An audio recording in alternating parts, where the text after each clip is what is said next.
2025 නොවැම්බර් 2 ඉරිදා උදේ පාන්දර 5:00ට සම්පත් සේනාධිරසගේ විද්‍යාව රිවිෂන් ක්ලාස් එක ආරම්භ වුණා.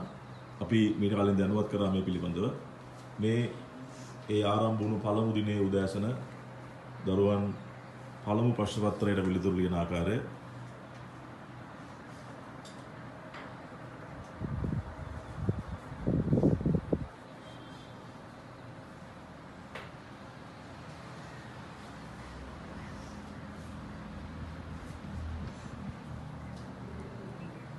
තමයි දැඩි ආශාවකින් උදෑසන පන්තියට සහභාගී වුණා. මේ මූලික රාශි වශයෙන් තියෙන විස්ථාපනයයි ඊට පස්සේ අපිට කාලය ගන්න බෑ, ස්කන්ධය ගන්න බෑ, බර ගත හැකි. බර ගන්නව නම් බලයක් ගන්න පුළුවන්. බර කියන්නේ බලයක්. ප්‍රවේගය පුළුවන්. ත්වරණය පුළුවන්. එනම් මන්දනයක් පුළුවන්. ඔය ටිකේ මොකක් හරි එකක් හොයාගන්න දෛශික.